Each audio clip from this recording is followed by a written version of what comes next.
Ako bismo vam rekli da vam pravilan položaj za volanom može spasiti život, da li biste bili voljni da odvojite minut i korigujete ga?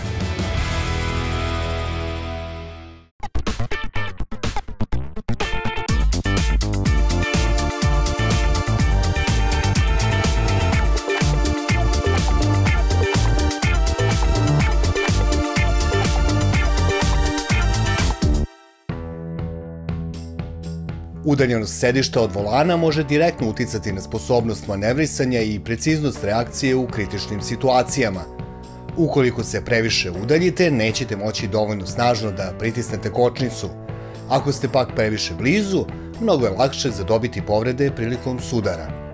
Pravilan položaj podrazumeva da noga bude blago savijena u kolenu, idealno pod uglom od oko 120 stepeni. Važno je da kada pritisnete pedalu kvačila, osetite da imate dovoljno snage da je nagazite do kraja. Pored udaljenosti, jednako je važan položaj naslona sedišta. Ukoliko vozimo zavaljeni, najpre nećemo vidjeti sve što se dešava ispred nas u saobraćaju, a također ćemo oslabiti bezbednosnu funkciju pojasa koji je u gornjem delu tada previše visoko, a u donjem delu ne fiksira karlicu dovoljno čvrsto za sedište. Obratite pažnju i na naslon za glavu jer je njegova uloga da u slučaju naglog udarca onemogući povrede glave i vrata. Potrudite se da naslon bude što bliže glavi, a da vam i dalje bude udobno.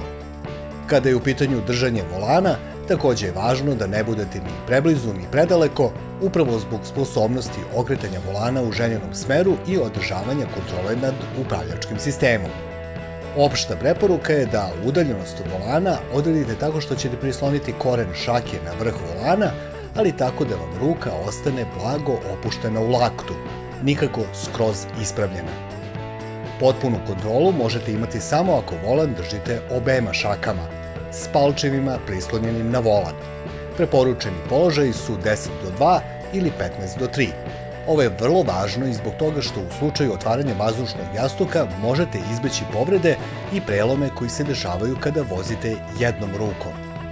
Na kraju ne zaboravite da podesite visinu sedišta. Potrudite se da ostavite 10 cm prostora, otprilike širina jedne šake. To bi trebalo da vam obezbedi dovoljno prostora u slučaju prevrtanja kako biste izbegli povrede glave i kičmenog stuba.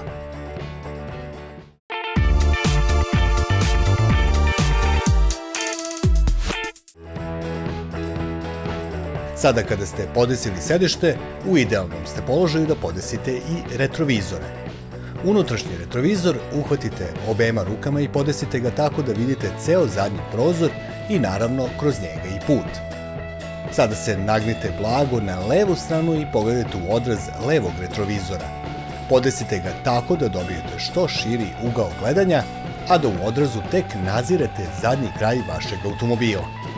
Zadnji deo automobila poslužit će vam kao referentna tačka da uporedite brzinu kretanja u odnosu na vozila koje vam prilaze.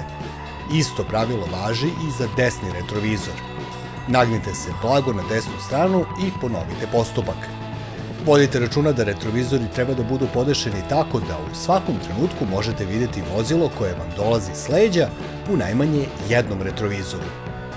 U nadi da su ovi savjeti poslužili kao koristan podsjetnik, želimo vam bezbednu i udobnu vožnju.